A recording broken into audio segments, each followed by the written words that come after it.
Join me on my U.S. Social Forum experience. I live, work, and play within a 10-mile radius of Forest Park.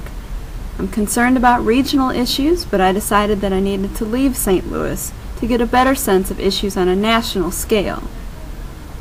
The U.S. Social Forum in Detroit provided me the perfect opportunity. I traveled with members of Jobs with Justice, the Justice Institute, and family members.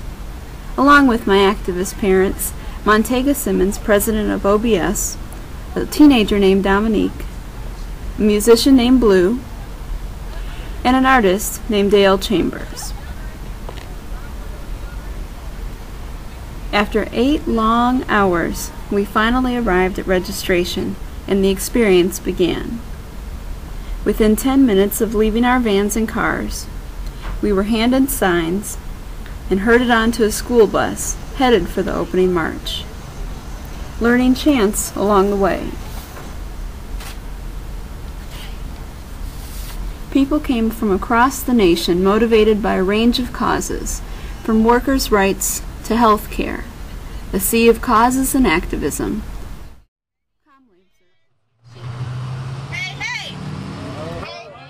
We just got here after driving, and we just grouped in, and I think it's going to be good. I can feel the energy of the crowd, I can feel the energy of the people, and I'm really excited to see how the week goes.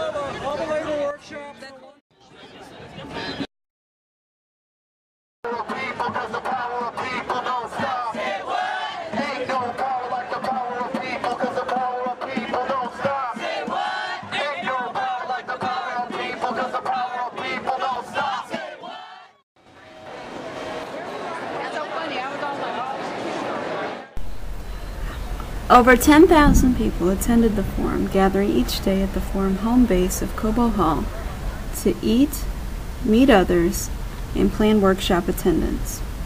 With over 1,000 workshops, this was no easy task.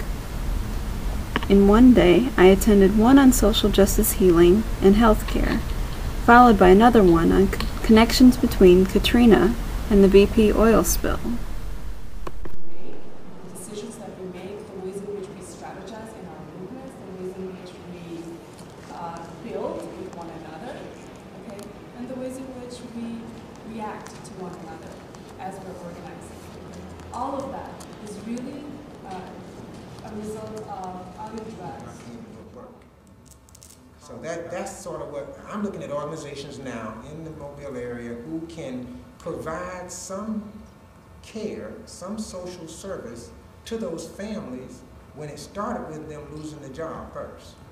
So, and I tell you, it is sometimes difficult to find that help because there are other people that were in line looking for the same help, had nothing to do with the oil problem. They were already looking for work, already looking for child care assistance, etc. So that's just an idea of what happens behind just the oil disaster. There's a lot going on out there, guys. So I'm looking to try to help those others. At these points in the workshops, I was often moved to tears. We had watched a documentary titled Through the Water, and I was compelled to tell everyone that I knew about it. In between, we faced interesting transportation experiences with the planes, trains, and automobile-like characters we met along the way. We often listened to personal stories in between the sessions, as compelling as the sessions themselves. At the end of each evening, I discussed the day's events with one of my roommates, Dale, who always brought her own perspective to each of the day's lessons and events. I started my day with a run. We did a lot of exploring and just kind of deciding how our plan of action was going to be for the day. And one of the workshops I went to was a documentary on women's worker photographs that was done from a photographer from East Tennessee, I believe. And also we went to a great workshop, the 1,000 Kites workshop. This is probably the best thing thus far. Many times when you go to conferences and different kind of dialogue sessions, you don't get a detailed plan of how it is to get the job done.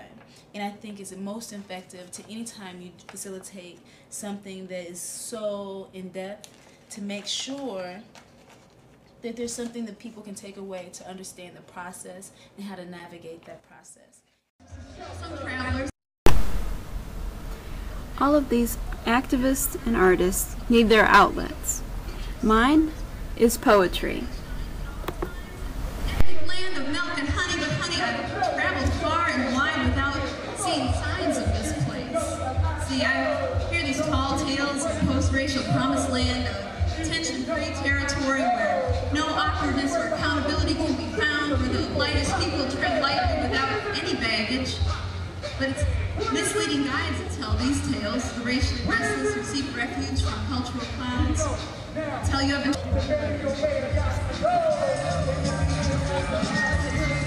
dedicated holdouts. Did you write anything else? Well, I did.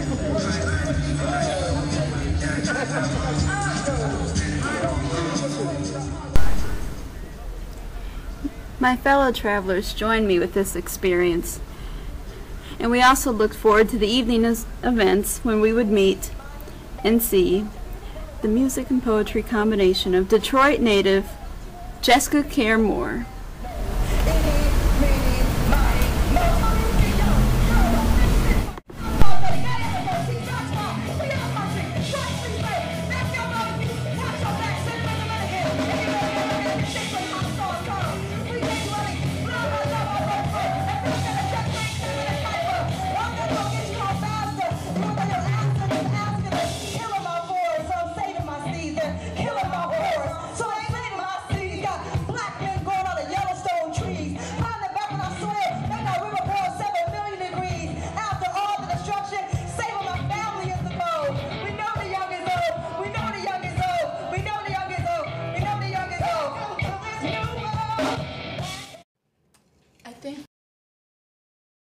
For me, this trip really put a lot of my political perspectives into. There were so many opportunities for learning throughout the course of the trip.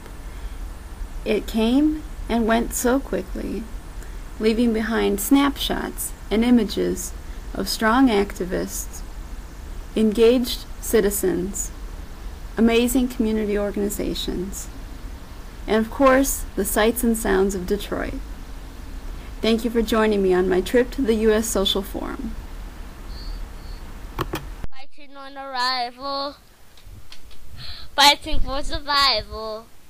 I'm singing, oh yo yo, oh yo yo, oh yo yo yo yo yo. Guyette 2700 Locust. There are arts, gifts, wellness, creativity, art, jewelry, classes. There's a community. There's pillows, there's nails, and there's candles.